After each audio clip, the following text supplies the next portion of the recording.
Well, he just did. He just scored 8 points. That's the thing. He had a career.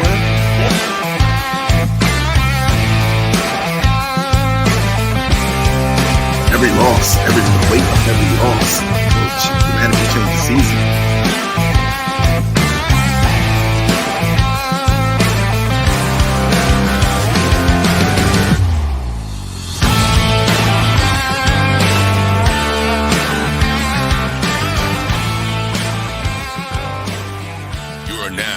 Listening to the Sportz Nutz.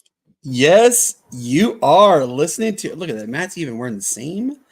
Like, I mean, like, come on, guys. It's yeah, all right. So, look, it is Falcons Friday in the great state of Georgia and the city of Atlanta. Look, they got a really big game coming up. Like this weekend, they're playing Geno Smith and the Seattle Seahawks. So as people like to call them, the Sea Chickens. So I'm not going to say we shall see how. Well, hey, we'll see how it goes, right? Look, guys, this is the Sportz Nutz, episode 47. Yes, we are doing a special episode. Hey, guys, we have to tell you this is actually one of the coolest guests that we've had, other than, obviously we had Ashley Lilly last night, but this gentleman actually had a story on him. Matt, I sent you the story. He had a story done with NBC Nightly News. He retired as a mailman and went to his actual passion, which was repairing gloves. And I'm extremely excited to have him on. Guys, my wife actually was the one that said, get him on the show. That'd be a great story to have. So what I want you guys to all do is please, when he comes on, say, hey, thank you so much for being a part of Sportz Nutz, because he's actually off today. And he has taken the time to come and spend with us. We are very appreciative of him. And without further ado, I present to you the man, the myth, the legend himself, Mr. Jimmy of D&J Glove Repair. Sir, how are you doing? Doing fine tonight. Good deal. I am so thrilled to have you on. You have got one of the most amazing stories with regards to America's pastime. If you wouldn't mind, would you please tell everybody just a little bit about how D&J Glove Repair came about? I've been doing this for about 15 years now, and it just kind of started when my son was in Little League. I've told the story dozens and dozens of times, but, I started fixing his gloves and then, his teammates' gloves. And, on a whim, a friend of mine in the advertising industry, designed our first logo. We just had business cards made up for fun and T-shirts. It was just kind of a fun little thing me and my son could share at the time. But then it just steadily kept growing and growing. It kind of grew as my son progressed up through the baseball, levels, from Little League and then, into high school ball. I started doing more work with local high school teams. He got into college. I started branching out, doing a lot of stuff for Minnesota colleges. And then now he plays adult amateur ball in Minnesota, which is kind of a big deal. So I'm pretty involved in, we call it town ball in Minnesota, the adult amateur baseball. It's a pretty big deal. So, yeah. And then, getting a little local press now and then. And then, when that NBC national thing, went up, I was just flooded. So it's been kind of it's been a whirlwind the last month. That's for sure. And so here's how my wife casts, which, by the way, I'm going to hand her real quick. That is my wife with our newborn, Aspen, and our other child, Easton. We have 2 more who are running around. So my wife played softball her entire life. She has a specialty glove that was actually made just for her. Oh, wow. And we were watching Nightly. We watch NBC Nightly News all the time. And they, it was your story was the feel good story. Mm-hmm. And as soon as it came on, it's like both of us, we were glued like, oh, this is really cool. And, when you showed them your I guess it's your first glove. You said you got what from Kmart. Your grandpa or your dad got it for you from Kmart. Yep, parents bought it for me. And you showed it. First off, the glove is amazing. Gloves really tell a story of all stories. Oh yeah. And my wife will actually like tell you the same thing. She, my daughter actually is playing softball now. My 6-year-old going on 7. She plays softball. So my wife and I, we're looking. She has a glove right now, but we're going to look for a custom glove as she gets older. Mm-hmm. And when I saw your story about how you salvage gloves, you don't get rid of them. Nope. And people nowadays they're just like, let's just throw money away, get rid of it, who cares, that kind of stuff. And you yourself, if you could tell, because Matt I just sent him the story today. If you could kind of give a brief synopsis as to your theory around what gloves tell people. It's I've been thinking about this a lot lately since the NBC story ran, and baseball, obviously, I think there's a lot more maybe romance around baseball than any other sports.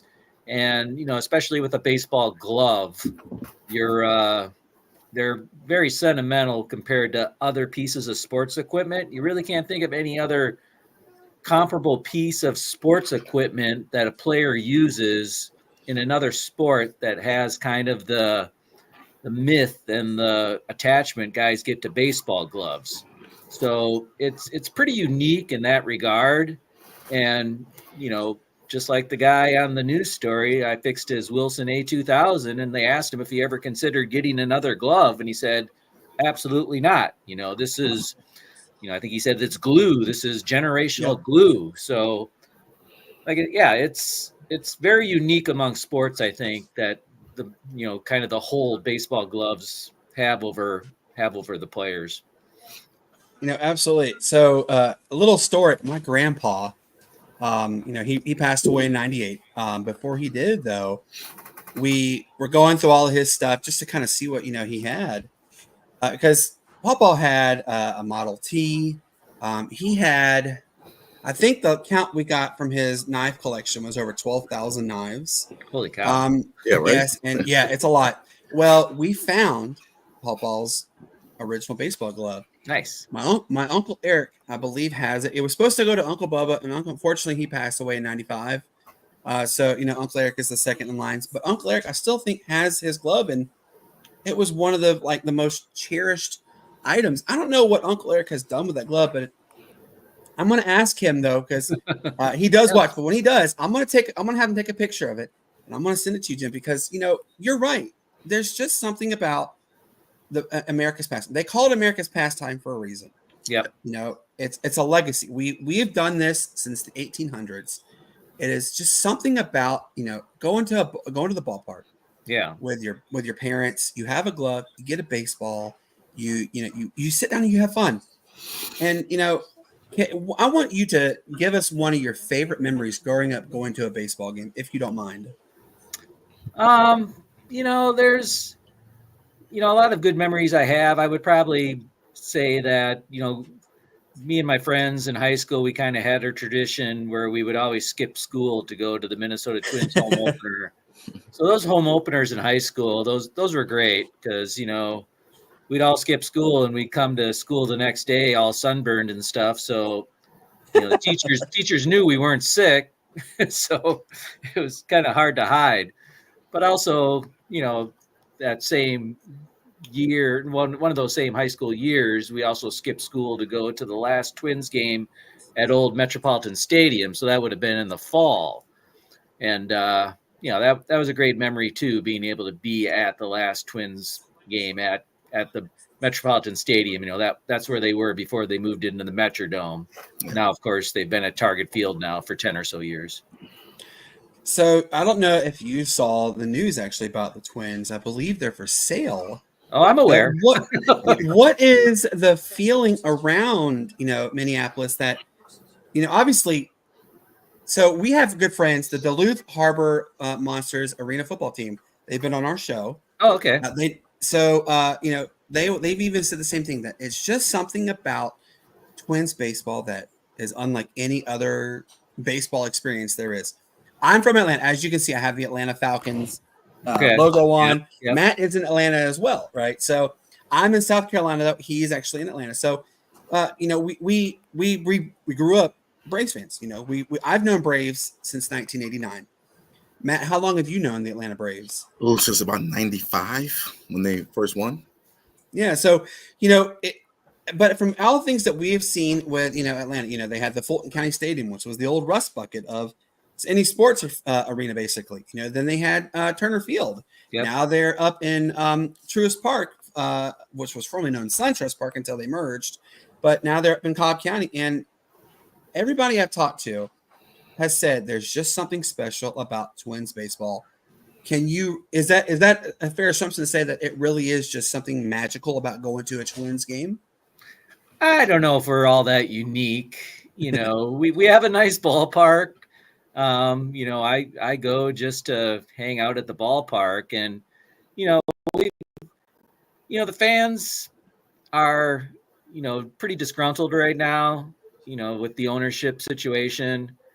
So, it's kind of almost be careful what you wish for type of thing. Mm-hmm. We want a lot of fans have been wanting new owners for years, and now it looks like it's going to happen. But, who knows if it'll be a better situation? Who knows if the new owners will spend above the league average? Right now the Twins are kind of in the middle of the pack or slightly below league average, team salary wise. And, I know fans, say like, well, they promised they were going to spend more money on payroll if we built this new stadium for them 10 or so years ago. And that really hasn't been the case.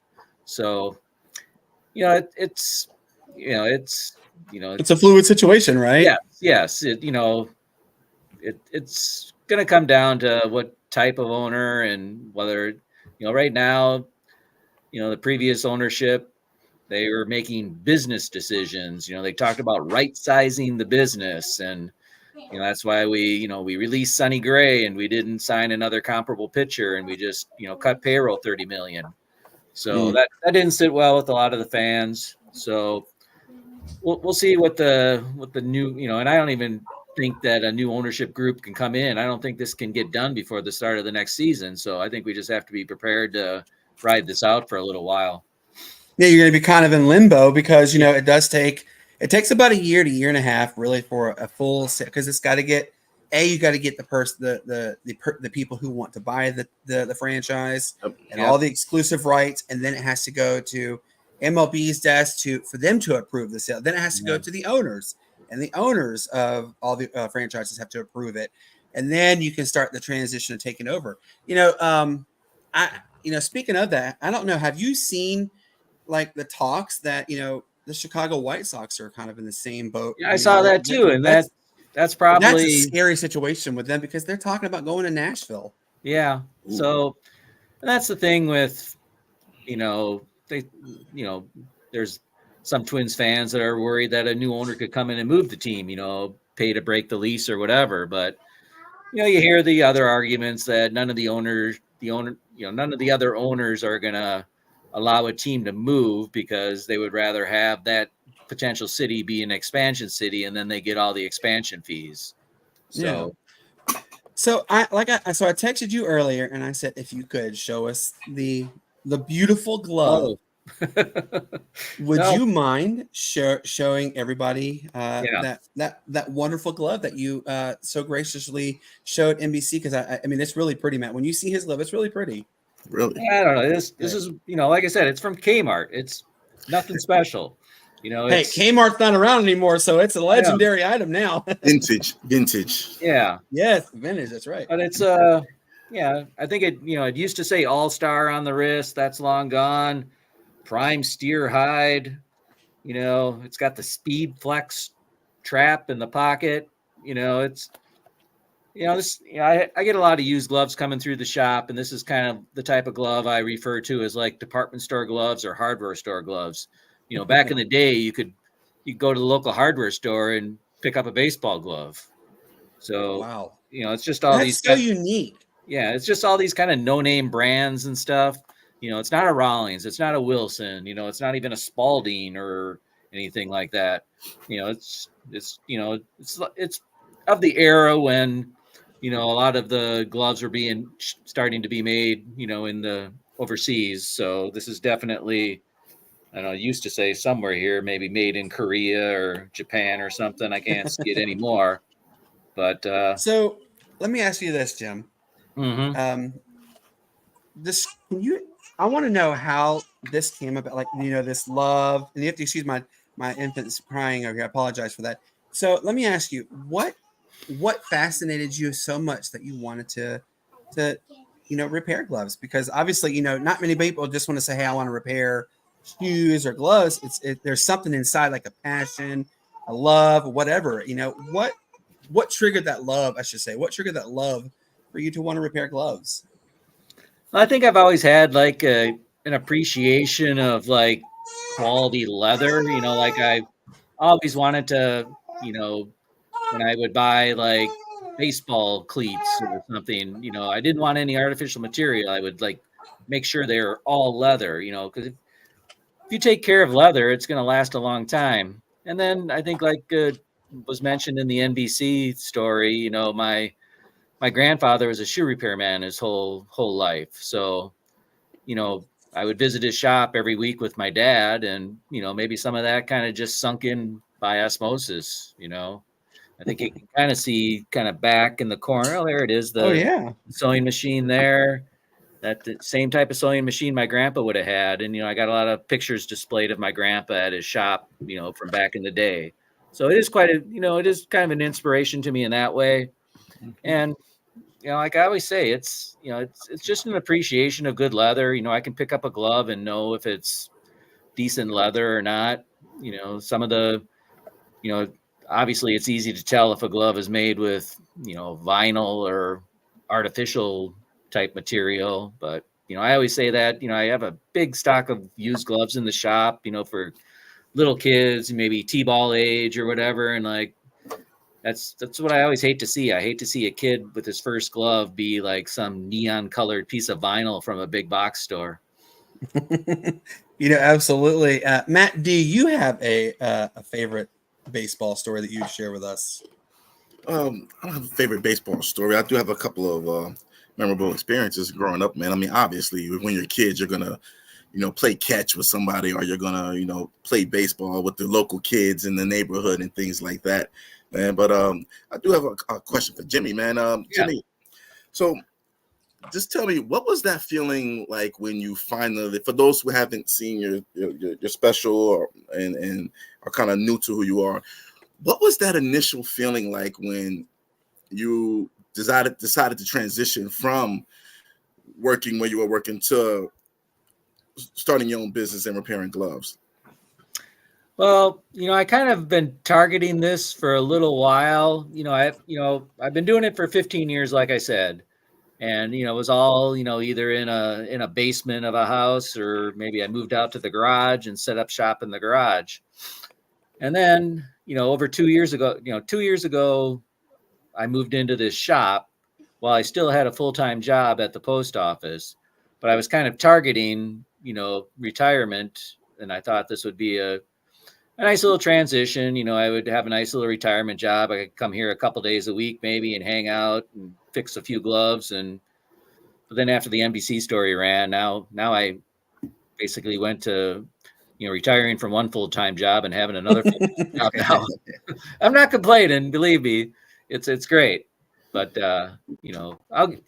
I got to get caught up here after the onslaught of gloves, after the NBC thing. It's a little overwhelming right now, but I'm working my way through the backlog. So let me ask you this, Jimmy. When NBC approached you, first off, how did it feel being like NBC decided to, hey, let's do a story on a gentleman who repairs gloves? What did that feel like when you got the call that they want to do a story on you? Yeah, I knew it was I knew it would probably end up being a pretty big deal. I guess I didn't realize how many people still watch the national news. Apparently, there's quite a few people that do. Because I was written up in the local paper here in Minneapolis, the Minneapolis Star Tribune, a really nice write up, splashed all over the front page of the variety section. And that's what came across the desk of a producer in New York for NBC. So yeah, I got a call from him, and he said he was on his way to cover the Olympics in Paris. And he said, he'd like to do a story to maybe air around the time the baseball playoffs are going to start. And he specifically said, I'm going to be in Paris for a while. He said, like, if any other networks approach you, say NBC asked first. And I said, like, I don't know if that's going to be a problem, Wow. but you could have the story. Don't worry. Wow. Talk about like, so I've been in media for over 20 years. I've worked in radio. I've done my internship with television, and when you find that feel good story, like your story, it really resonates with you more, and you're amazed at the fact that you're able to find mom and pop kind of stories, because especially with the world the way it is today, everything is digital, everything is visual, everything can be seen on TV anywhere. Yep. Big Brother, people say it's Big Brother. Big Brother is literally everywhere nowadays. And so it's hard to find like the mom and pop kind of stories. And, when you do see those stories, it takes off with you instantly, and you are absolutely in love with it. And that's like your baby. It's your prized possession. I want to know personally, because, I've watched Lester Holt. Gosh, I can't tell you how I'm 40 years old. So I've watched it probably a good 30 years of my life, because it's just who you've seen on TV. When NBC came, was it a big crew that was with you, or was it a small crew? And then how many days, if it even was more than a day? Because when I was interning with a Comcast Sports Southeast here in Atlanta, when I would go to do stories, it would take 2 to 3 days to get the full recordings, and then you have to merge it all together. What was it like having was it a big crew, and how long did it take to record your story? Yeah, it was just the producer who contacted me, and then the reporter that was on camera with me, Maggie Vespa, and then they had 2 camera guys. So it was just basically the 4 of them. They showed up, 10 a.m. and they were there till almost 6 o'clock. Whew. So we did go make one field trip to a local park to show that footage of the my customer and his granddaughter playing catch. They put a drone up in the air for that, got drone footage and everything. Wow. Came back to the shop for a little more. So yeah, they shot a lot of footage for a 2-minute segment, that's for sure. I have been in touch with the producer. He says one of the NBC weekend shows may be running an expanded version of the segment. He said he was going to give me a heads up when that happens. So he told me it would have happened a couple Sundays ago, but I think I got bumped because of hurricane coverage. So there's still, I still like to maybe see an expanded version of it, maybe a little more details. I don't know what else they could add, but if they do, let us know, because I love watching your story. That's why we reached like I said, got to give credit to my wife. She said, get him on your show, because he is a fascinating individual, such a great story to, that there really is truly people who still care. Nowadays everything is mass produced or just thrown away. Right. It's thrown away. And the fact that you take the time, the effort, the love, the care, the support of everybody, everybody's gloves, because gloves, like you and I have said constantly, it's something that means a lot to so many people. Yeah. It brings an extra piece of love. Yeah. After the story ran, my email inbox was flooded, and I didn't want to delay getting back to anybody. I just started plugging away, and I responded to, over 2 or 3 days, I responded to probably over 300 emails. Whew, holy moly. Yeah. Wow. My website hits went up over 100,000. It was pretty crazy, but besides just people emailing me and making inquiries about glove repair, I was just getting emails from people who saw the story and just said that the story touched them and that they just wanted to let me know that, or just say like, what you're doing is great. You're, people said, like one guy saying, you're saving the world one glove at a time or something. Just so many nice comments from people. And it was really rewarding.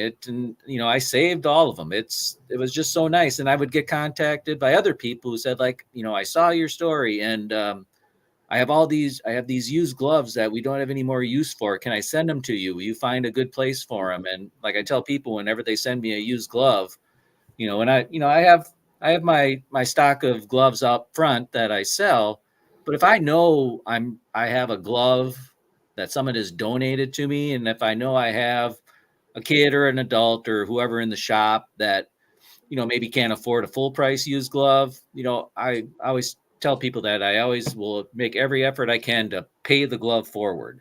So that's what I try to do. So I have a lot of gloves that need just kind of some minor repair and sprucing up before I can get them in sellable condition. But that was pretty rewarding too. Just to have, I've just had boxes of gloves show up that just people want us to donate. And I do have a connection with another guy too locally who's starting a little league program in Cambodia, and he's in big need of used gloves for kids. So some of those gloves are going to end up going to Cambodia too. Well, Jimmy, I'm going to tell you this. Thank you so much for doing what you do. You really, at the way your piece ended is that you're making a good difference in the world. You really are, one glove at a time, and you're doing phenomenal work. I applaud you. I tip my cap to you. Matt tips his cap to you, because we don't see people like you anymore who take the time to care. Like I said, nowadays people is spin, go, throw away, who cares kind of stuff. But you show caring, you're compassionate, you're just a genuine human being. And, I know your grandpa is watching, and I want to tell your grandpa, you have an amazing grandson. I want to tell your dad that you have an amazing son. I want to tell your family you're an amazing individual. Thank you for everything you do. And I expect my wife and I to send my wife's glove to get reconditioned because she is looking forward to helping grow my daughter's ability for softball, her love for it. And, now that you and I have connected, now that, Matt and I will both tell you that we want to be your friend for life, if that's okay with you.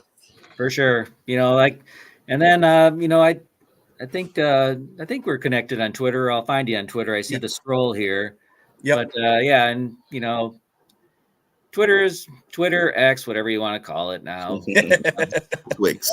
That's Twix. It's kind of my only concession to social media right now. Not on Facebook, not on Instagram. I'm kind of, I'll go down with the sinking ship on Twitter if that's what's going to happen. But right now, I kind of have to stick it out there. But I try to bring a little ray of light to Twitter when sometimes it does get kind of dark there sometimes.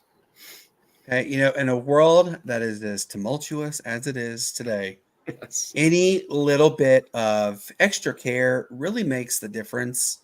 Real quick, I'm gonna let you know before I'll let you guys know have a life, and I want you to enjoy your life. Promise. I know you're a busy man. Last July, I had a widowmaker heart attack. I had quadruple bypass. I was given a 12% survival rate, and just like you have the positivity on everything in life. That's what I have. I look at everything as a blessing. I look for the positivity in this world, and I have a smile for everybody. And Matt has the same thing too. Matt is a very positive individual as it is. I think he's actually more positive than me, and that says a lot because he, both him and I together we are really truly genuine people. And so Jimmy, I thank you 1,000 times. Matt, I'm sure, says thank you 1,001 times for coming on our show. Taking 30 minutes out of your day. I know you're not traditionally opened on Fridays, and you took the time to come on, and that really does mean a lot, sir. And whatever we can do to share that you have love for everybody's gloves, and for you genuinely care about baseball, we will be happy to do for you, sir. Appreciate it, fellas. Yeah, it's been a pleasure to chat with you. think of these as a privilege sometimes. It's Well, the honor is ours to have you on, sir, because you really are a well, genuine individual. it's just just to have more people hear my story. It's great. So I appreciate you having me on. Absolutely. Well, Jimmy, I'm gonna let you go because I want you to enjoy your weekend, sir. And please tell everybody in your family and all your friends, thank you for letting us borrow you for 30 minutes. And tell them we will continue to share your lovely story. Okay, sir. All right. Thanks, fellas. Thank you. Take care. All right. What a cool story, wasn't that, Matt? Like, I mean, you got to watch the video I sent you, right? I did. And like just seeing like the touching spirit that he gave. Guys, if you have not had the privilege to watch it, I'm going to post it on the Sportz Nutz Facebook page. I can't share it here because of copyright infringement possibility. We're not doing that because it's NBC Nightly News, the story, but we can share it on our Facebook pages. Okay. We will not get flagged. No, we will not get flagged doing that. So, guys, look, NBC Nightly News, they're phenomenal. I love getting to watch Lester Holt. Like I said, man, I've watched Lester Holt for, gosh, it has to have been 30 years watching him. And, literally the day that Jimmy's story came on, Cassie and I were both glued at that TV watching that episode and watching that story. And we're like, God, how cool. And, at the end, you do hear him say, like, you have people who get kind of emotional about it. It's really true. You really do. Papa's glove, guys, my grandpa's glove. If Uncle Eric were to gift me his glove, I would die a happy man. For those who don't know, and Matt, I wish you'd had the privilege of meeting my grandpa. He was the most admirable individual I have ever known. And, I know a lot of people. And, our good friend Brian Kajiyama, who's coming on the 29th. Look, I'm sorry, Addison, why are you wearing my sandal on one foot? My daughter is wearing a sandal of mine. Guys, it's crazy like that. So, you have to really look for like the love in somebody, and Papa had it for everybody. I never can recall a negative like vibe from him, a bad feeling about him, and that's the kind of thing that I want my kids to be around. That's the same way you want. I'm pretty sure you want Arya to be around. Matt, is positivity. Exactly. And when you see a story like Jimmy's, it really touches home. Guys, you heard him. He told us he does not have Facebook. He doesn't have Instagram, but you know what, though? He does have Twitter. And yes, he follows us. We follow him. Please message us on our YouTube stream, message us on our Facebook page, or even our Twitter page. We'll be happy to share his information with you. And guys, it was an honor to have a humble individual as him on, and we really hope that you guys get the chance to go on our Facebook page and watch the show because, his story. Yes, it's funny. He said, did you hear what he said, Matt? They got there early in the morning and they left in the evening time. Isn't that crazy? Like how many takes they probably took on his episode? Yeah, that's crazy. That's crazy. And I can attest. Matt, do you remember the show Comcast Sports Night, sorry, Comcast Sports Night? I remember, yes. So that's who I did my internship with Nick Shalini, Chris Tamino, Matt Chernoff. Look, guys, if you don't know who those three are, they're a hoot. They're funny. Nick and Chris and Matt actually helped me enhance my love for the media world, for radio, because they told me, hey, do this instead of this, do this instead of that. And I say thank you so much to them for what they've done. But I can remember we would do on location shoots, right? And we would go, like, for instance, do you remember the old Georgia Force, right? The old arena football team that played at Phillips Arena. Mm-hmm. So they would do a story. They did a story a couple times on them. They would go on location. Chris, Matt, and Nick would all show up, I think at like 8 o'clock in the morning, like Jimmy said. And the show would air at 6 o'clock that night. And they were still live. They were still over there, like finalizing the show, the airing and everything. So they would actually broadcast live from there.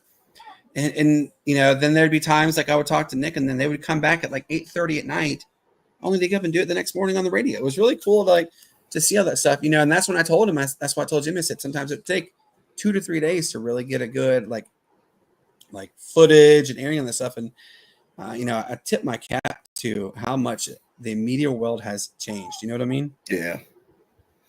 So, guys, I know we said this would be a 30-minute episode. It's 35 minutes. Matt, would you like to share anything with the lovely people before we bid them adieu? I mean, guys, just enjoy your weekend, man. Make sure you watch all the sports that are coming up so you can be in tune with us when we come back on Tuesday. Just, don't get flagged. Just, set good examples for your children. And, That's right. If you are children, set good examples for your younger siblings.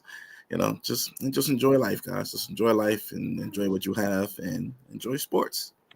That's right. It is. Hey, guys, we made it. It's the weekend. And I don't know if you guys can hear this. My daughters are walking back and forth because we promised them it's hot chocolate night. So we're making them hot cocoa. They're excited, and whenever you see kids' faces light up, it's the best. Beautiful thing. Matt, I got to ask you real quick, and I know I kind of know what your answer is going to be. So let's hope it's yes. Does our good friends here there's 48 people watching tonight, which I'm really impressed for this short episode. Do these 48 people, 49, including myself, or maybe even 50 with you, have the privilege of getting 1 or 2 Sportz Nutz shorts this weekend? Absolutely, man. Absolutely. I got about 7 in the queue. The TikTok page is coming, and all shorts will all go on the TikTok page. Even past shorts that we have will go on the TikTok page as well. So yeah, and then we'll be releasing them throughout TikTok, man. By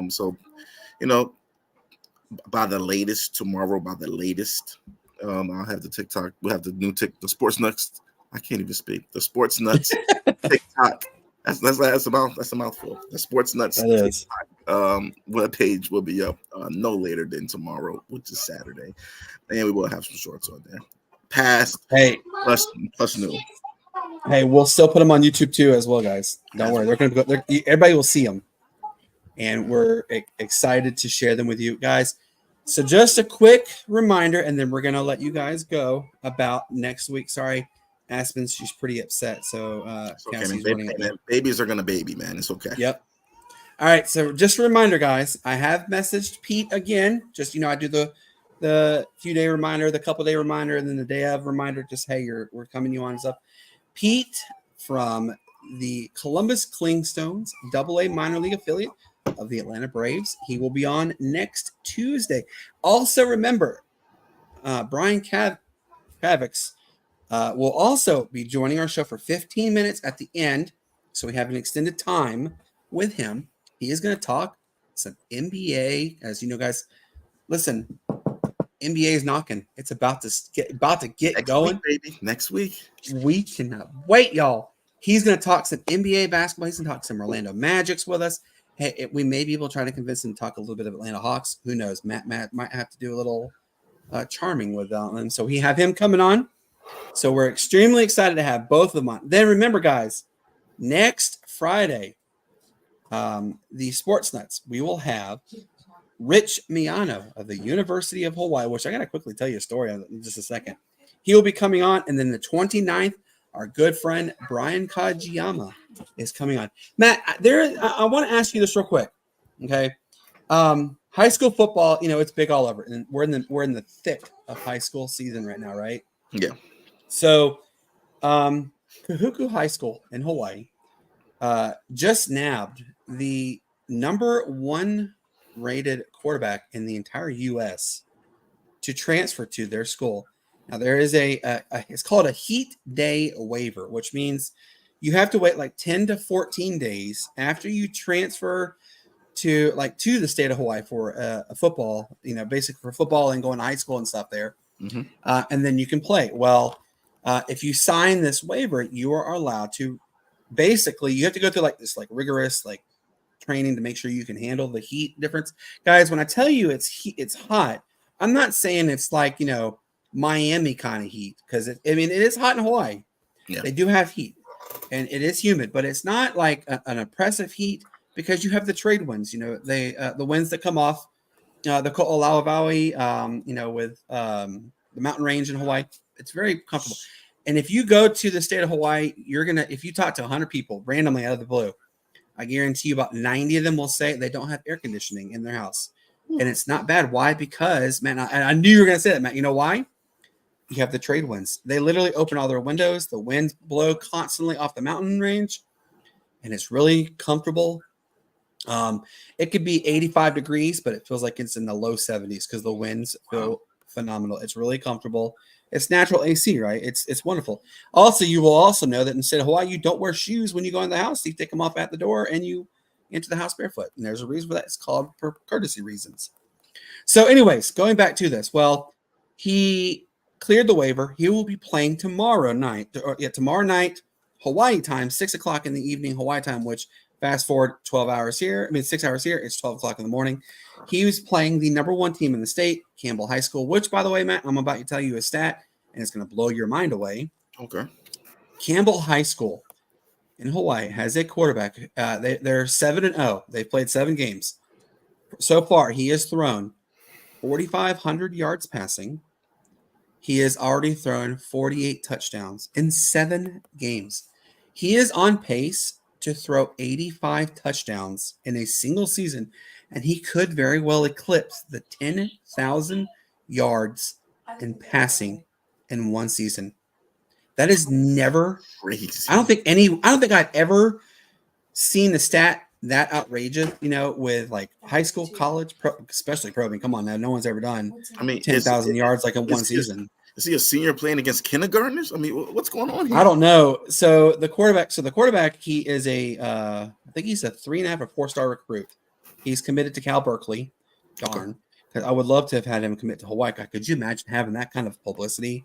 Go to UH, especially with what's going on right now there.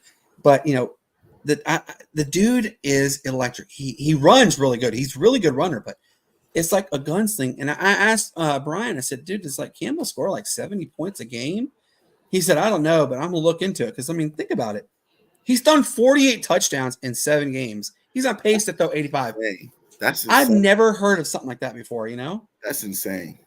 Yeah, it's mind-blowing. Well, anyways, guys, we have had a blast. Thank you so much for taking the time out of your Friday evening to watch us and just to hear such a humbling story with, Jimmy. He's a great guy. Again, look at the Facebook page. I'll actually do it in just a few minutes. I'm going to post his NBC video on the Facebook page of Sportz Nutz. Matt, if you would be so kind as to also, since I did send you a link, if you could post it on your Facebook page or even your Instagram, something, just so people can get the privilege to see it, because it really is a touching story. You know what I mean? Yeah. So, guys, we love you. We appreciate you. We will see you on Tuesday. Remember, peace up, A-Town down. Guys, they're playing the Seattle Seahawks this weekend. Just to give an example, I believe it was the Commanders who got 7 sacks in one game against them. So could Judon maybe eat some Seahawks for breakfast, lunch, and dinner in the game? We shall see. So for our good friend Jimmy of D&J Glove Repair, for this man right here, Mr. Matt Thomas, for myself, Brandon, saying we love you. And Matt, what do you tell him again? Don't get what? Don't get flagged. That's right. Don't get flagged. Don't do something stupid, guys. Go enjoy the weekend. Have fun. And our good friend Mark Vaughn, hey, thank you so much for tuning in. And go Trojans. And Anderson University plays tomorrow. Pink out game. Check them out. Anderson University football. Until then, guys, good night.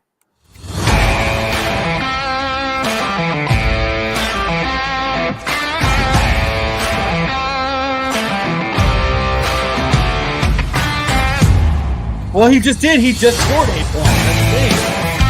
He had a career. Yep.